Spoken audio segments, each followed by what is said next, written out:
Kris Versteeg, again, creator of the Klevr App, which you can download for free right now in the App Store. Two-time Stanley Cup champion.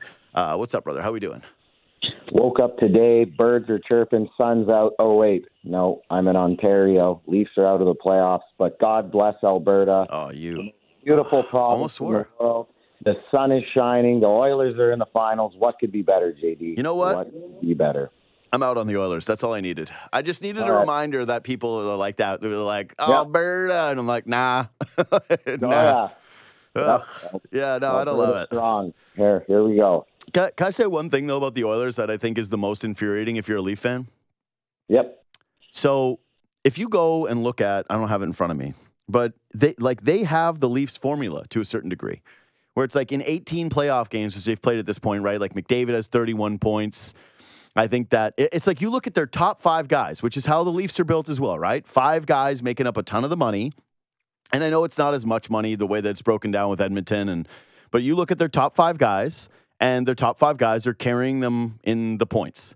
And Toronto just is nothing close to that. Like McDavid is, I think, 31 and 18. I think Draisaitl is 30 or 29 and 18. Bouchard has put up a ton of points, right?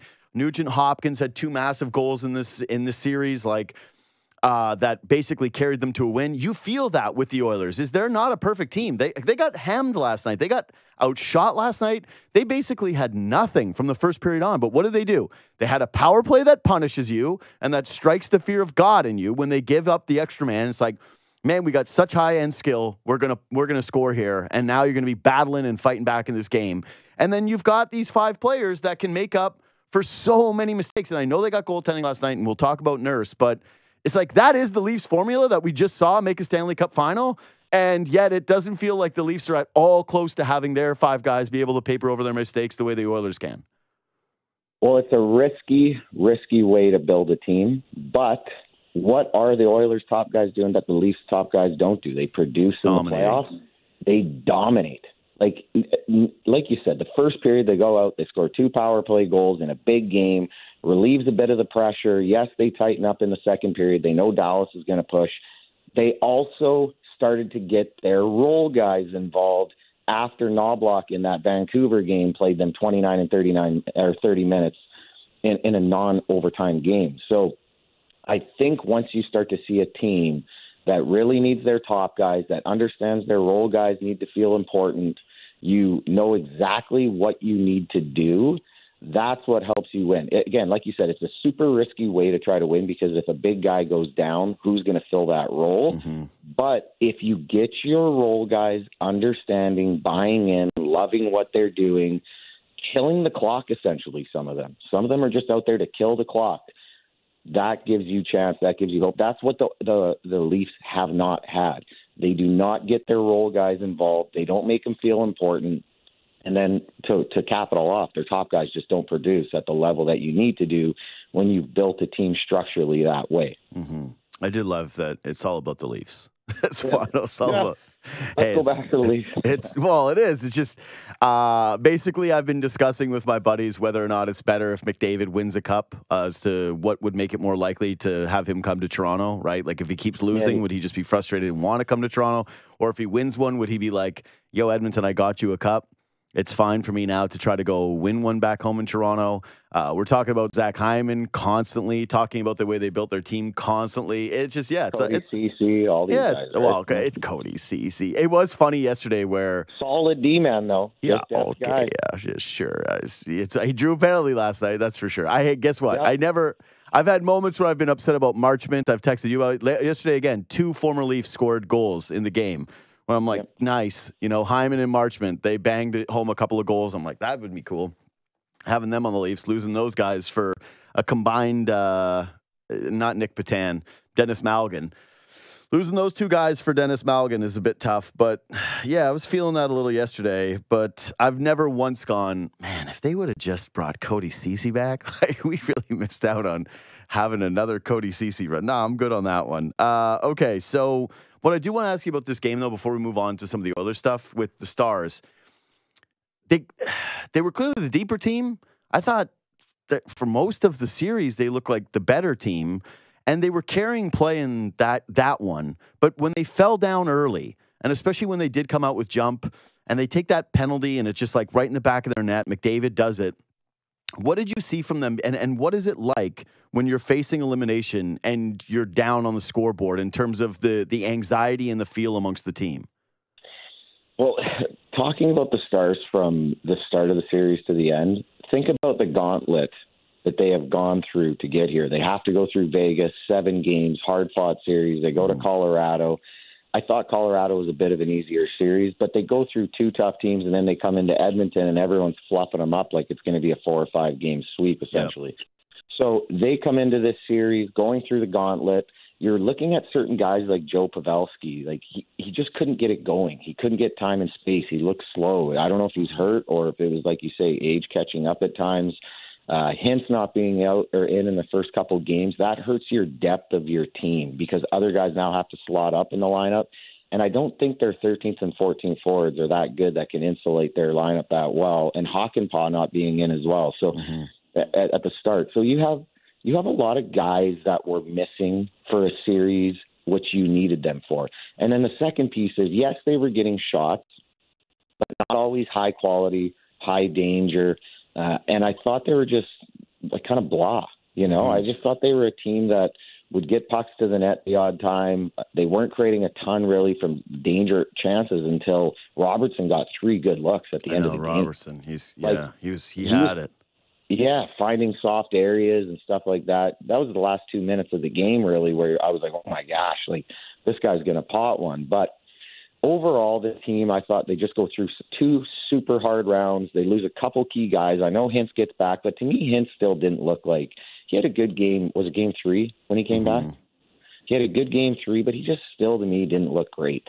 I don't know. And if that's your number one center and your number one line, and then you're really relying on Wyatt Johnson to score all your goals, and other guys aren't consistently stepping up to score goals, I just don't think it's a good formula for them when their top guys aren't at the top. Now, Heiskanen did his job, but the rest of the lineup didn't, I feel, fall into place to get them over the top. Yeah, it really did feel later in the game that they needed a lot from 2 undersized players. And it was yet another reminder of how important size is in the Stanley Cup Finals, right? You just went, man, you need something at the net, and you're relying on Stankoven and Johnson, and both of these guys are struggling to drive it into the middle of the ice at this point of the hockey game. And I just went, ugh. Now they feel a little small. And I didn't think that Robertson played well enough in that game. I didn't think Hintz played well enough in that game. Again, both those guys had golden opportunities in the slot on their stick, couldn't finish it. And that was a massive difference for them. But yeah, I got to give a ton of credit too to Skinner, who you and I texted multiple times about, I think I mentioned to you, I was like, maybe just try Jack Campbell. Just try him out for a game, because what's the point of this? These goalies are terrible. They can't play Pickard. Skinner looked broken. It's pretty incredible to watch the confidence swing of this player. Do you know anything about him, like the demeanor? Yeah. Because he does seem cool, calm, and collected whenever he's like fronting the media, except for that one time he mentioned how he thought he played well in a game where he let in, I think, like 5 goals. I didn't really love that one. But, what did you make of his turnaround? Because, he was obviously the first star for their team that night. Yeah, mentally strong. Like a guy that goes through what he did in the first round, and then he's getting called out in the Vancouver series. He loses his job. This really reminds me of a situation in 2015 where we started with Crawford. Crawford was terrible at the start of the series.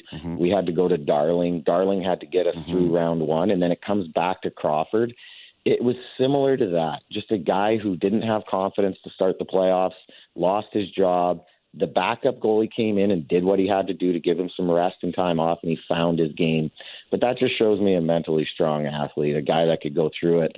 I know Stuart Skinner a little bit. He played for the Lethbridge Hurricanes in his junior years, and the coaching staff that was there at the time, some of my friends were on that team on the coaching staff, and they just talked to a guy that loved to battle, loved to come to practice. He's not easily fazed. You can kind of see his demeanor in the media.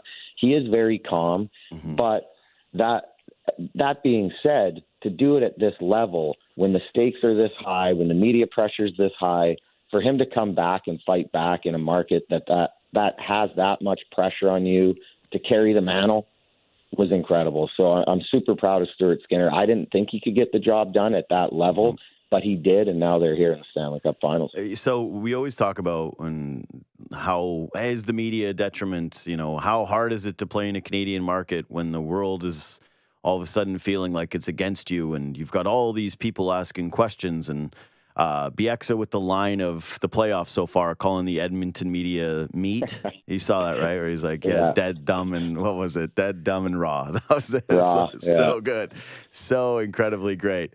But what I was thinking about in this series too is how you can use that to your advantage, the narratives to your advantage. Like, I think the Oilers really rallied around the Darnell Nurse stuff.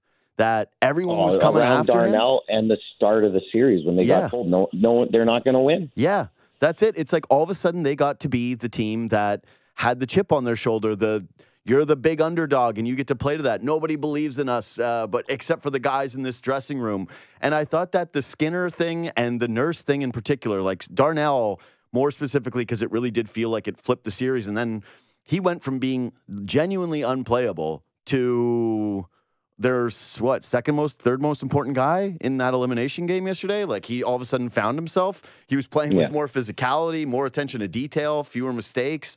Didn't give guys the middle of the ice, winning a ton of battles. Even some of the breakout passes I thought were good. Yeah, how big of a weapon do you think they use that? Like, am I overstating it? No, 100% they use that as a weapon. It's straight bulletin board material for them. They went into that series as the underdogs. Now, look at the media, though, as a whole, and like you said, the big bad media. I mean, you can always use certain things to juice you up for that series. So at the start of the series, no one believes in us. They say Dallas is going to sweep us in 4 or 5. We're a joke. Every outlet we're looking, we're a joke. Where the media, I think, is annoying to them, and it was annoying to me, is when I'm watching the coach press conference or I'm watching the player press conference, and God bless Mark Spector, Sportsnet and everything, but his questions are as smug as they come. And at times, like when he's asking Connor after Game 5, he's like, what's it going to feel like winning Game 6? Basically, that's what the question basically was. What's it going? And Connor's sitting there, he's like, dude, are you trying to jinx this? Like, why are you asking this stupid of a question? And then he asks the same thing to Chris Knobloch. So I think it's not so much when they're questioning their game all the time. It's with how they're asking the questions. Because I was even annoyed listening to some of Spector's questions with almost like, are you trying to jinx this? Like, you're Edmonton media, and you're asking questions about that are getting way ahead of ourselves rather than just asking what's up next. So Mark's a great writer, but I could see that type of thing annoying them. And then when he writes or asks questions to Darnell, it's not with how he asks or what he's asking the question, it's how he's asking the question. So looking at Darnell, though, Darnell is similar to a Riley in a different way. Both these guys have big contracts, and the expectations of offense on both these players is super high based on the number they're making, but it's just not likely that they're ever going to do it. And I think at times Darnell thinks he's an offensive guy, and he's not. Darnell is a supreme shutdown guy when he's bought in to his role, when he's defending, closing time and space, gapping up. You hear Knobloch talking about it all the time. He's a big, long guy that really does it well, who defends hard. He's mean. But when Darnell gets into his head that, I'm making $9 million, I got to hop up in the play all the time and create offense, that's not his game. His game is an elite shutdown D-man. And I think with Darnell, he's a wild horse, essentially, right? He just wants to run around at times. But it's keeping him contained and understanding, man, you're so much more important as a guy that's going to be hard, nasty to play against, shut guys down. Similar to Riley over here, if you're talking about him, hey, skate the puck out, move the puck. I know you're put in a first power play situation, but you look at these two guys, and I find similarities in that of the market pressure based on cap hit and what the expectations offensively for them, but they're not exactly that. Yeah, no, I agree with you, man.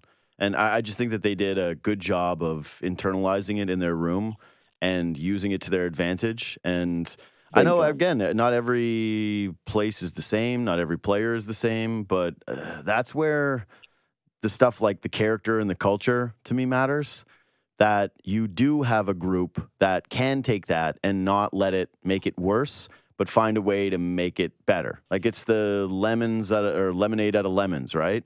where you go, okay, no, that we're going to find a way to be creative with this, or not even creative because it's really obvious, or like a lot of teams do it all the time. But yeah, it doesn't feel like that's been the way here at times. And another thing that you could probably point to. Okay, so what's your McDavid thought heading into the Stanley Cup Finals? Well, there is, I mean, how long have we been talking about this guy? Yeah. How long have I been asking for him to be on a billboard downtown New York? Calvin Klein. Yeah. You know, this guy is the best player this league's ever seen with the puck, right? He still needs, obviously, to gear down at times defensively, but we don't need to go there. But to put him on this stage with this many eyeballs, with every media outlet out there, this is what the NHL needs. This is what Connor needs for his legacy, to get on this stage to show the world what he can do in a market like Edmonton, where these donkeys play him at 9:30 every night. Everyone needs to watch this guy play. So for him to play in a Stanley Cup Finals is huge for him, huge for the game, huge for the league, and I'm excited to see what this guy can do. It's so crazy when the games are at 10:30. 10. Oh, you're like, horrible.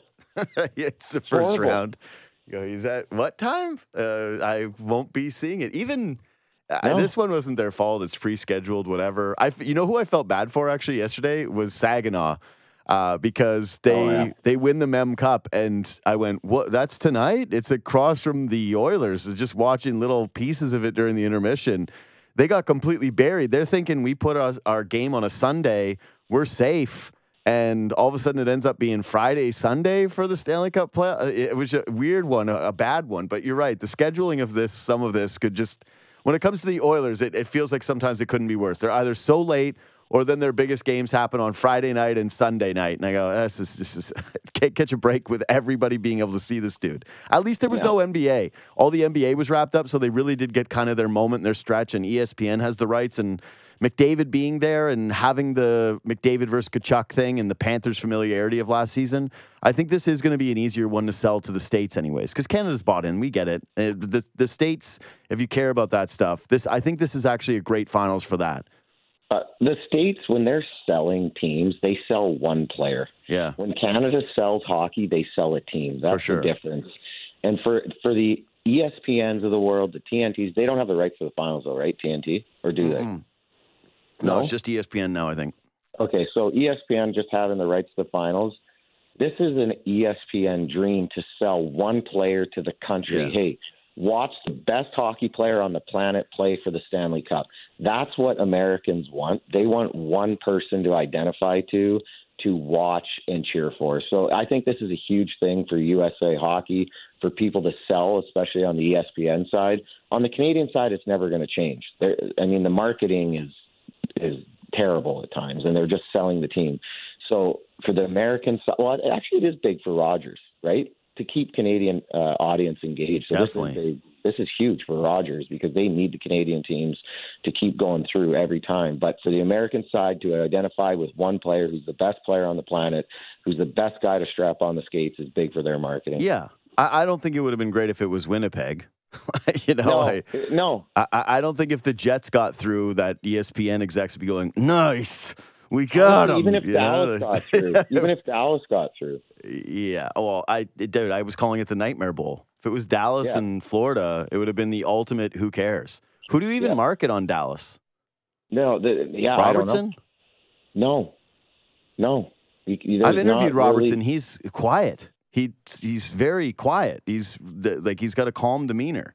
And they don't play with a ton of jam. So it's not like you're going to see you're going to honestly, DeBoer is probably the number guy. He's an awesome interview. Yeah, he is. Awesome. He's a great interview, and he's a great talker, and he's got the if he would have won another Game 7, right? Had they gone to that and he pulled out another one, there would have been the allure of this guy is sorry to do this to you, Bruce, but the anti-Boudreaux, right? Where like you win all the Game 7s versus you lose all the Game 7s. God, I hated doing that. But you know how before the games they have like McDavid versus Tkachuk already? Yeah. It would have been DeBoer versus Paul Maurice post-game press conference. That's what it would have been. That would have been the sale. I loved some of the old Takes Exposed stuff on Maurice. There were some people getting cooked for their horrible Maurice takes, and same thing with the Oilers, because you're right, everybody did kind of have the Stars. I'll admit it, I thought the Stars were going to win that series.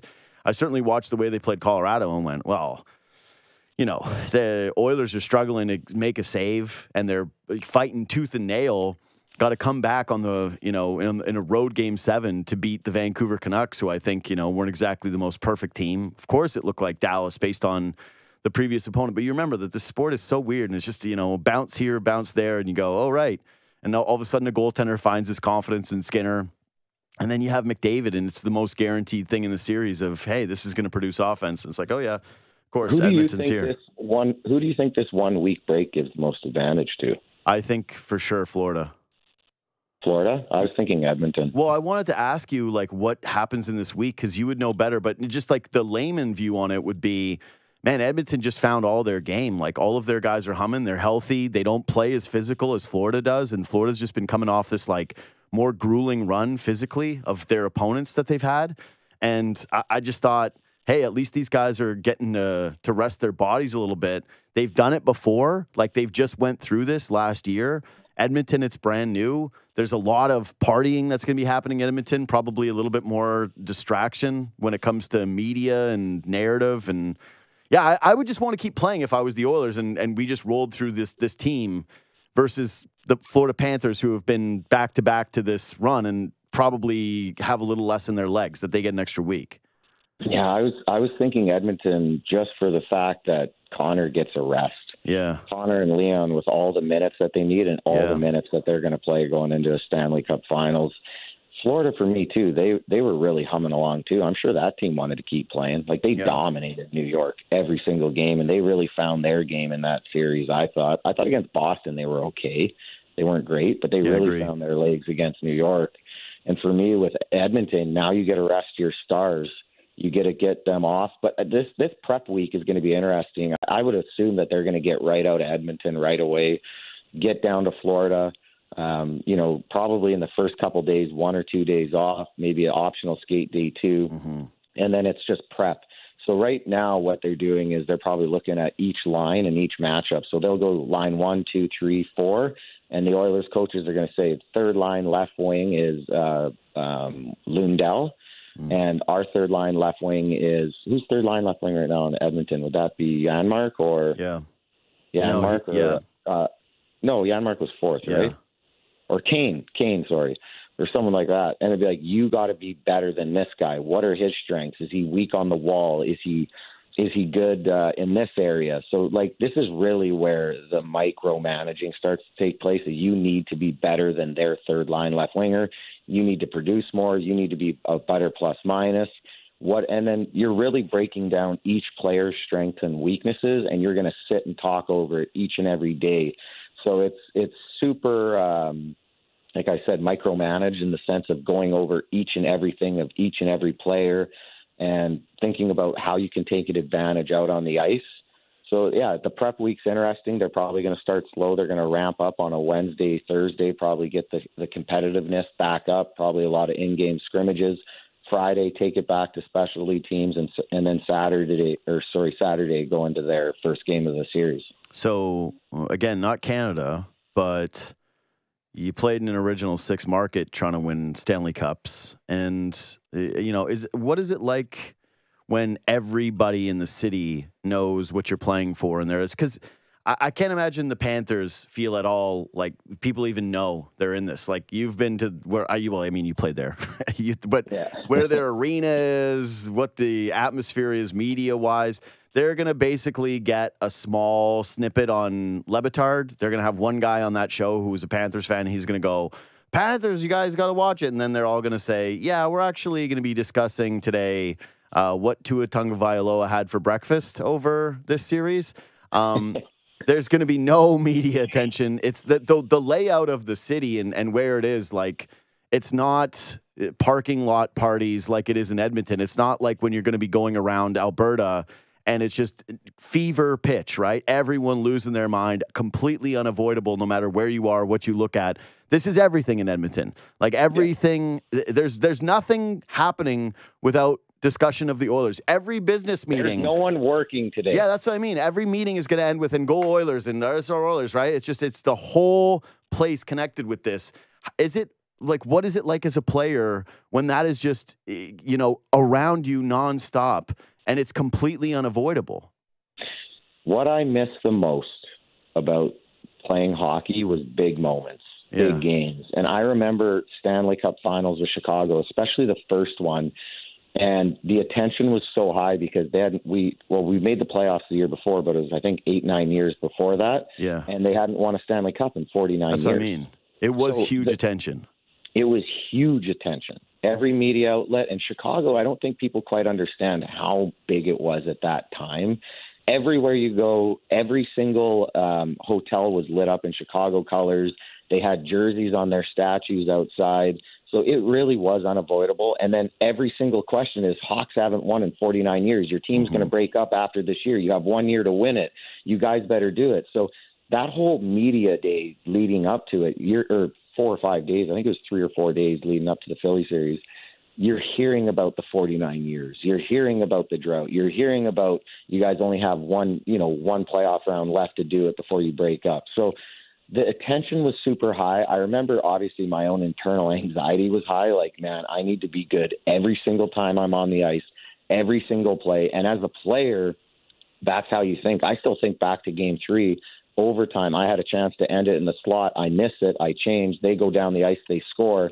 And then the next 2 days, I'm sitting there like, God, if they come back in this series and we lose the cup, I don't know if I'm ever going to sleep again. So as a player, you get so invested into it, and your senses are so heightened about it. But it's exactly why you play the game. It's why you love the game. You want to be in those pressure moments. You want the city to rally around it. You want them to love it and be just as excited as you are, if not more, because these fans have been fans for their entire lives. So it's something, as me as a player, that I miss the most. And it's got to be exciting for these Edmonton guys. Obviously, the anxiety is super high because think about, was it Steve Smith when he scored on his own net? Mm-hmm. Right?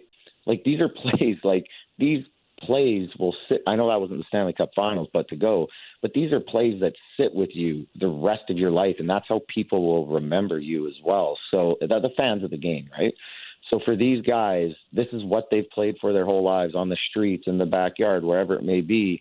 This is exactly it. So for a city to rally behind it, I think these guys got to be excited. The anxiety's got to be at an all-time high, but it's got to be a special moment to be a part of the Edmonton Oilers going to this Stanley Cup Final. Yeah, I also think that from a overwhelming or prepping you standpoint, that these guys are a little bit more prepared and equipped for this mentally because they have had McDavid.